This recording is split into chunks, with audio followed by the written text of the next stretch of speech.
খাস কলকাতায় গণপিটুনিতে খুনের অভিযোগ এবং সেই ভয়াবহ অভিযোগ উঠেছে বউবাজারের একটি হস্টেলের কাছের একটি এলাকা থেকে। আমরা ঠিক রয়েছি এই মুহূর্তে সেই হস্টেলে, যেটা উদয়ন হোস্টেল বলা হচ্ছে, যে 61/1 এনসি স্ট্রিট অর্থাৎ নির্মল চন্দ্র স্ট্রিট, বউবাজারের একদম জমজমাট একটি এলাকা।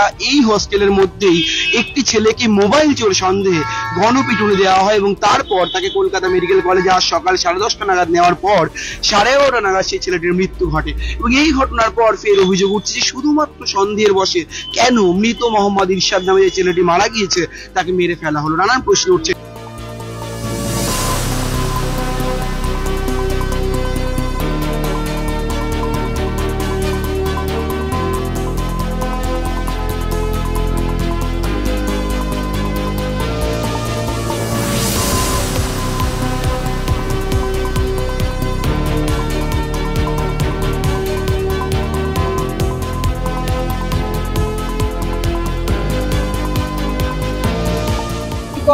আমি কিছু দেখি না, আমি খালি 4টার সময় সকাল থেকে মাল নিয়ে এসেছি, দেখেছি ছেলেরা ধরে নিয়ে গেছে, ভিতরে তালা বন্ধ করে রেখেছে। এইটাই দেখেছি, হোস্টেলের ছেলেরা।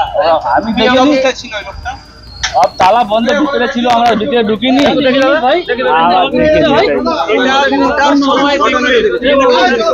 এটা কটার সময় দেখলেন? কটার সময় দেখলেন?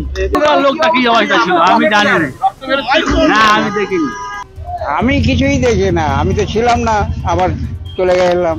কিন্তু দোকান তো তখন খোলা ছিল আপনাদের। খোলা থাকলে কি হবে, আমরা তো সবসময় তো আর দেখতে পাই না কিরকম কি কোথায় হচ্ছে না হচ্ছে। আমরা তো এখানে কারবার নিয়ে চলছি, কাস্টমার আছে, ছিল ফেয়ার অয়েলের কাজ, এইসব নিয়ে আমরা তো আর দেখিনি। ক্যামেরায় শুভজিৎ মুখোপাধ্যায়ের সঙ্গে রমেন দাস, সংবাদ প্রতিদিন .in।